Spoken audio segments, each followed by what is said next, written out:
Well, early in the week, I thought it was going to be listening to Jonty Gorley with reflections on Workington Town's win against Keighley Cougars on Sunday. But events on Monday down the Fibrous Community Stadium changed that because Town announced that Jonty Gorley was in fact leaving the coaching job and taking on a head of rugby role, and Brad Singleton was going to be the coach from 2027. So we had to talk to Jonty. I've got him on board now.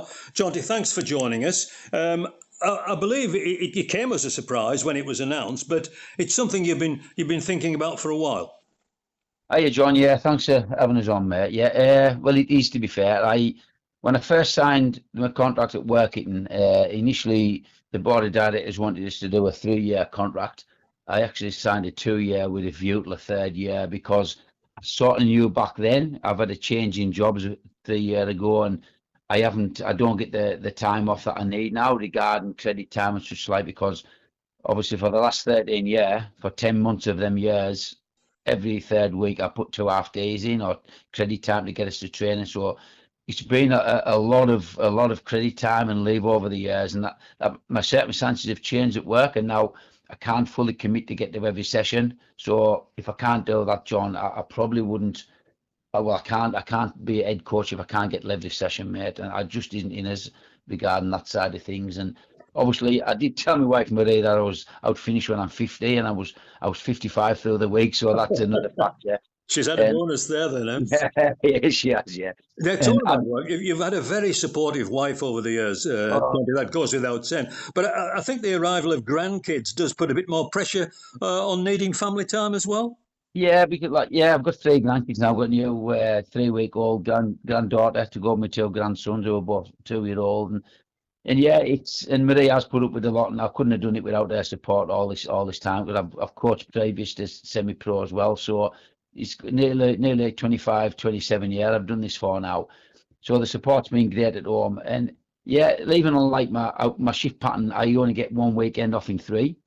And if we train on a Saturday morning and we've got an away game on a Sunday, I've got like half a day on a Saturday to spend with my family. So that has definitely come into the factor as well, John. So between work, circumstances at home, new grandkids, it all is, and you've only got a shelf life so long as a coach, mate. And I think I've done all right out of it, to be fair, regarding longevity. So it is time for a change, I think. You know what I mean? I would have loved to stop on if I could, if things hadn't changed, but you do end up seeing the end of your life as a coach, because you're going over the same things, you're doing the same drills, you do try to evolve, and I have sort of done a bit extra this year regarding evolving myself as a coach. But yeah, it's you've got a lifespan as a coach, man. I think I've done all right out of that side of it. It's obviously going to be a big wrench, Jonty, but you are going to be still involved. How do you see the role as head of rugby? Yeah, it's bittersweet, mate, because I do like coaching, but I can still dip my toe in. Obviously, Brad will be head coaching. Unless he wants my advice or my help, I will not be saying anything about coaching. What I see my role as, and I've spoken to Graham Pease, the chairman, regarding this, it is obviously we've got the men's team, the women's team, we've got a community trust. So I will be like a conduit between them and the board, and it's getting the right people in the right roles, and me supporting them people, whether it's the men's staff, the women's staff, or like the community trust is brilliant at the moment. It's absolutely going from strength to strength, and that's really just me wanting to know how that works. But I think my biggest what I want to do, my biggest goal is like building bridges with community clubs, John, and getting that relationship back to where it used to be years ago. I don't think there's not that much connectivity now between amateur clubs and professional clubs as much as I think there should be. So that's going to be my biggest job, I think, is getting around the amateur clubs and building them relationships up whichever way they want to, if they want to as well. And of course, that could be a double-edged sword as well for you, Jonty, because if you're going around the clubs, presumably often on a Saturday afternoon, you can pick up the talent that's playing in front of you. Well, that's right, mate, and that's what I see. See, I said up on the press conference the other night, like when I signed for Town in '93, we had quite a lot of amateurs signed who would step up, and Whitey haven't done the same. And that's when both West Cumberland clubs were at the best, with a good local talent plus overseas from both clubs. And it worked, and you look back then, you'll have been reporting rugby league back then, amateur scene, and there must have been 40 or 50 teams locally from West Absolutely. Cumberland up to Carlisle. And you look now, John, there's nowhere near that, and the player No. pools get smaller. So as a head coach for this last 6 years, whatever it's been so harder to find the talent because the pool is getting smaller and you're fighting over the same people, and there isn't that many you can pick from, really, especially being in championship. It's a case, and I'm not being disrespectful, it's a fact that there isn't as many kids playing open age now, or young lads playing open age that I feel there should be, and that obviously the player pool gets smaller, you top of the pyramid, your quality gets smaller as well. So I'm hoping to broaden them foundations, broaden that pyramid, and hopefully get a few more out the top end of it, mate. Yeah. Excellent, yeah. Now, you started off at Ellenborough as a player, I think, Jonty, and and then you turned professional. You'll have worked under many coaches over the years, worked alongside and worked under. Are there any in particular that stand out, or that you've maybe based your own coaching style on? Yeah, there is, mate, and that's, I said to Brad the other day, like, my coaching career has come on the back of, like you've just said, the people who've been coached by. It's a natural thing, it happens, doesn't it? So initially, even Ellenborough Rangers, when Gary Murdoch had that brilliant Ellenborough Rangers team, I'd finished at Workington through an ankle injury, so I wasn't playing at the time. I helped Gary out then with the National Cup teams and stuff like that, and that was a great experience. Gaz was a great player and a great coach as well. So, but when I really started learning, I thought I knew rugby league when I'd done the county, I'd done Barlow under 21s, but I didn't know anything about it till I started working with Stuart Wilkinson on the Cumberland Storm.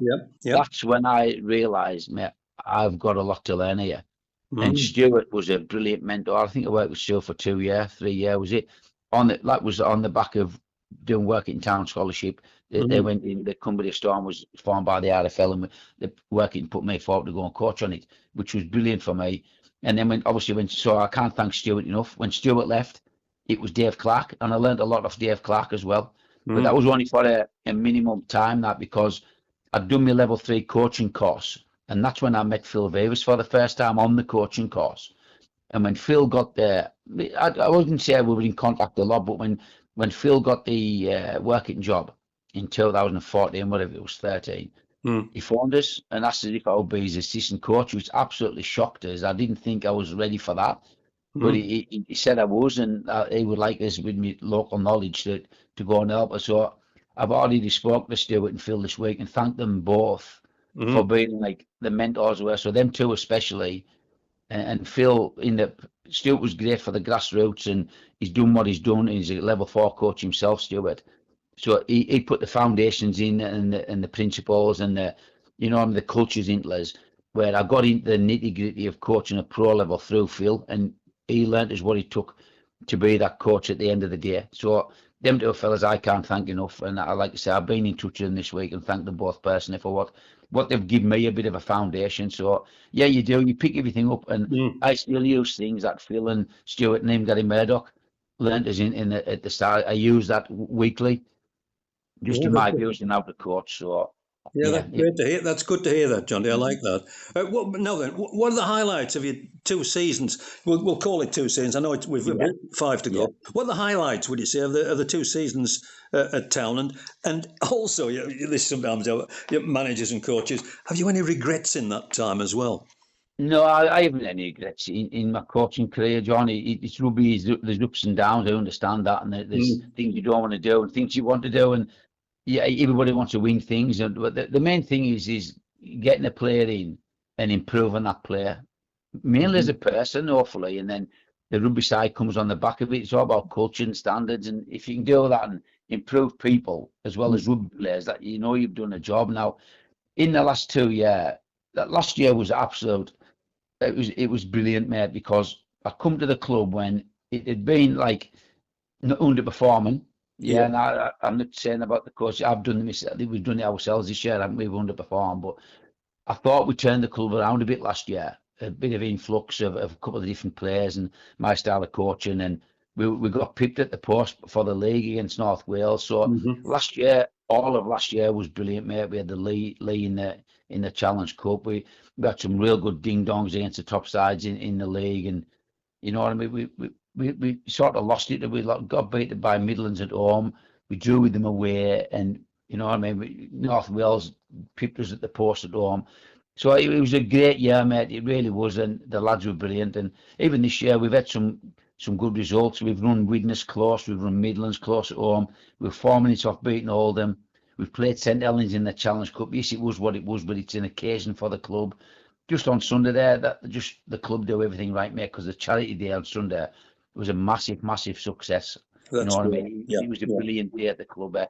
yeah. So just, just the full experience of being back at Workington, where and I'm a Workington Town fan. I also have been. I used to go in the 70s with my dad, 80s with my mates, and I ended up playing for them. And Yep. I love the club, and it's great that I can still be involved. But I've thoroughly enjoyed the opportunity. I want to thank Workington for giving us that opportunity in the first place, for being head coach, and I've loved every minute of it, mate, ups and downs. Great. Now, finally, before we come on to last Sunday, did you know Brad Singleton much before his appointment? And have you, plans? I think he's away this week, but have you plans to sit down and talk about, retention and perhaps where you should be looking for, or is that to come in the future? Yeah, firstly, my relationship with Brad, I knew him. We know each other. I haven't really been like matey with him or phoning or texting before this last few weeks. But obviously, I've been in the Cumbria camps when we played the Cumbria last couple of years, and obviously through Perry, when Perry was at work, if Brad could get up and watch with his family and his dad and that. So I've sort of been in his company a bit and coached alongside other coaches on the Cumbria camps and that. So I knew him enough to say, all right, and how's things, mate, that type of thing. But yeah, I made contact with Brad a few weeks ago. It's constant now. It's a constant thing, and it's about retention, and it's underway. And Brad needs to put his stamp on the squad as well. So he's, like you said in his interview, I'll sort of look at the lads who want to retain internally. But he's actively looking for what we can fetch him, what type of player he needs as well. And yeah, along with Graham Pears and Ashley Kilpatrick, we're actively looking now and trying to retain and talk to players. It's that time of year, so yeah, that's fully underway now, mate. Have you many players who are signed still? Who've already signed for next season? Yeah, we had part of the contract. The last contract. Yeah, we had a few that were on 2 years, like say Jack Stevenson, Jake Bradley was massively missed this year. Jude Lupton's Tice Walmsley, but we've got I think it's 10 now signed on, which I've gone into the off season, maybe having 3 or 4 when I was at Whitehaven, when I was at Workington even. But I thought I've 10 at this point on the dotted line, mate. It's good, and we actively talking I'll take another 20 players. So what Brad wants his squad size like, it's probably 23, 24 or something like that. So irons are in fires, put it that way.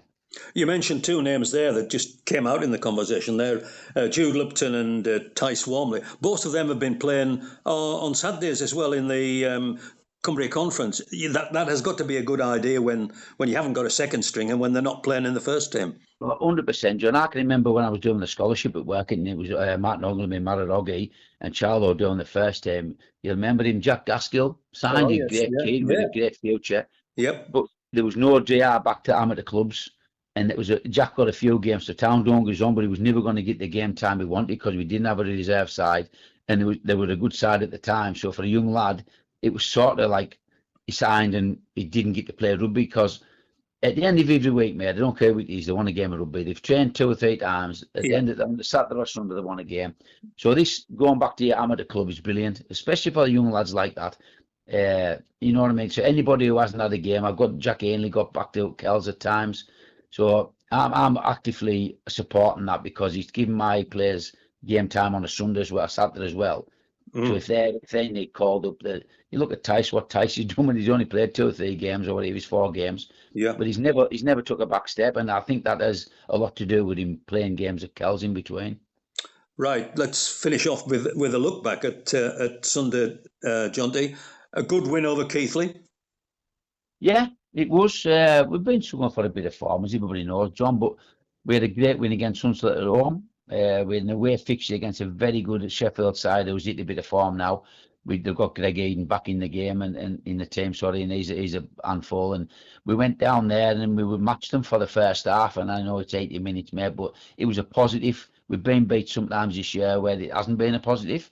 but they got 16 points in the last 9 minutes. Did Sheffield? He blew it up a bit, which I was disappointed in. But the effort and how we applied ourselves, especially in the first half, to put a team like Sheffield under pressure with the form we went into that game, it was encouraging. So I knew we'd go into this week with a bit of confidence against Keighley. We'd done that. We started like house on fire, and we completed all sets till we scored a try, and then we didn't complete three and let them back in. And it's basically that's the story of our season. But we scored some real good tries, John. Some our want us to play, and we got that chance. We play a bit up tempo, and we get a few offloads in, and that's when you catch teams. All the fancy stuff's nice, but it's the basics of the game where we've been lacking at times, getting through our sets and getting to your kicks. But on Sunday we done that, and I done video last night and showed them like how easy the game can be if you're in control of the ball and you finish well and your kick chase is good. But a couple of times again on Sunday, a couple of dubious calls, especially the last try. It was definitely forward. He hit the floor like a meter in front of where he passed it. But everybody carried on where he didn't, which we should do. But we let a few daft tries in there. But at the end of the day, I said at full time that we've been travelling. I was happy with the win. It's as simple as that. Another 2 points for the ladder, isn't it? And this week, Newcastle Thunder, a completely different animal to what they used to be, aren't they? Yeah. And that's don't get wrong. They're all trying to be good, but wherever they finished last year, if they finished first, because this year the fixtures aren't fair. It's ridiculous what the RFL have done, where you can play Oldham, Widnes, and Midlands, I say, and you don't get Swinton, Goal, and we've had at the bottom of the league. So finishing second last year done us no favours whatsoever. Yeah. It was a good season, but you look at the fixtures now, we're not playing everybody. We've got harder fixtures than the other League One teams from last year. Yeah. So Newcastle, we finishing bottom. They've got the easy fixtures, but they also got a full-time team. So we played them twice, and they put 30-odd points on us twice. So we really need to be, and I talked about it all this week, and I will, like I did last week, we need to be really good to give ourselves a chance against a team like Newcastle. We can't go in like we did against Hunslet and hand a bit of ball over, especially middle part of the game, because teams like Newcastle will just put you to the sword.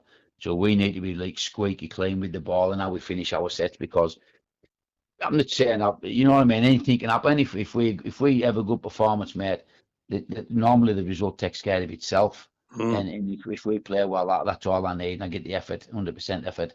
I'll be happy with that, because I know we may be going to upset here. But if we don't do that, John, it could be a long day at the office as well. And you'll have noted, Jonty, no doubt, that your last game in charge of Workington Town will be, you know what I'm going to say, don't you? Yeah, will be the derby against Whitehaven. So that's going to be quite a day for you, isn't it? Yeah, in many ways. Yeah. It is, man. And derbies are derbies. What happens on that day? Like, it would be great to go out with a win. But at the end of the day, John, it's a game of rugby. And if we get a win, great. If we get a defeat at Devon Park, which I'll be gutted about, I'll look back on my career and you know what I mean? It's that one game won't define how I feel as finishing as a coach. It'll help badly if we win mine, but if we didn't, yes, I'll be disappointed for a few days, like I always am after the defeat. But when I look back at the whole 13 year when I've been involved at this level, mate, that game won't sour that at all. No. Anyway, Johnny, thank you very much for joining us tonight, and all the very best for your future, the last 5 games, and your new role as head of rugby. Thank you very much, John. Thanks for the interview, mate. Appreciate it.